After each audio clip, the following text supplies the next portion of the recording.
Hello বন্ধুরা, তোমাদের সকলকে স্বাগত জানাই পিডিএস গুডি লাইফে। আজকের পরিবেশনে রয়েছে একদম ভিন্ন স্বাদের সম্পূর্ণ নিরামিষ একটা আলুর তরকারি রেসিপি, যেটা বাড়ির ছোট থেকে বড় সকলের মন জয় করে নেবে, আর যেটা সমস্ত রকম লুচি, রুটি, পরোটা সবকিছুর সঙ্গে দুর্দান্তভাবে জমে যাবে।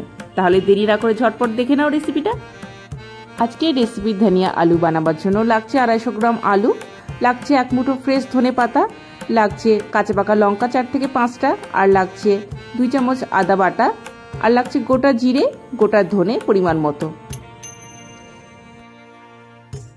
এবার একটা মশলার পেস্ট আমরা বানিয়ে নেব। তার জন্য নিয়ে নিলাম মিক্সি জার, তার মধ্যে দিয়ে দিলাম কাঁচা পাকা লঙ্কা, ধনে পাতা, আদা বাটা, আর 1 চামচ গোটা জিরে আর 1 চামচ গোটা ধনে দিয়ে ভালো মতন একটা মিহি পেস্ট আমরা বানিয়ে নেব।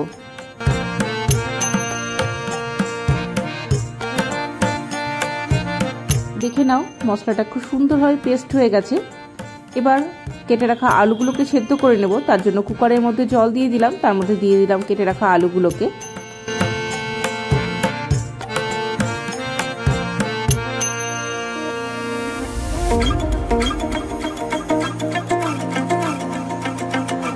এবারে গ্যাসের ফ্লেমটাকে মিডিয়ামে রেখে আমি 2টো সিটি দিয়ে নেব।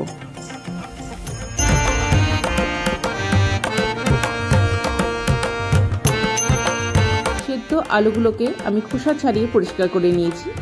এবার চাকুর সাহায্যে সেগুলো ছোট টুকরো করে কেটে নেব, আর কিভাবে কেটে নিচ্ছি সেটা দেখে নাও।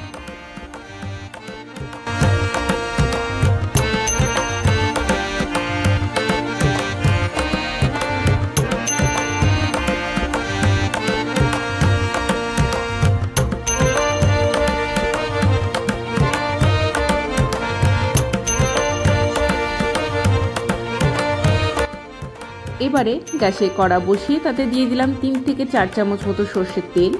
তেলটাকে প্রথমে ভালো করে গরম করে নিতে হবে।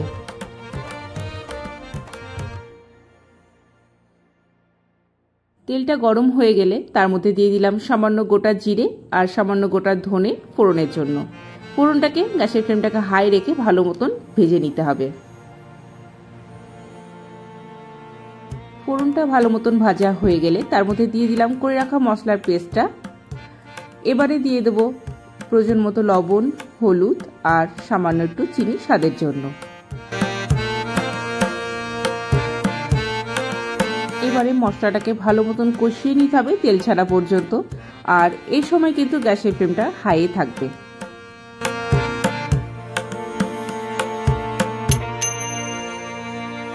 দেখে নাও মশলা ভালো মতন কষানো হয়ে গেছে, মশলা থেকে সুন্দরভাবে তেল ছেড়ে দিয়েছে। এবারে কেটে রাখা আলুর টুকরোগুলো আমি এই মশলার মধ্যে দিয়ে দিলাম। এবারেও গ্যাসের ফ্লেমটাকে হাই রেখে ভালো মতন নাড়াচাড়া করে আলুর সঙ্গে মশলাটা মিশিয়ে নিতে হবে।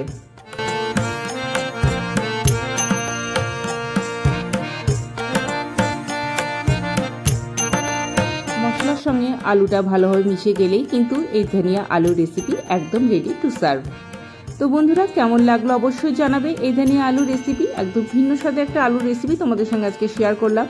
আর ভালো লাগলে ভিডিওতে অবশ্যই লাইক করতে ভুলবে না, আর সাবস্ক্রাইব করে রাখবে এরকম আরও সুন্দর সুন্দর ভিডিও পাওয়ার জন্য। আর তোমাদের পরিচিত সকলের সঙ্গে শেয়ার করতেও ভুলবে না।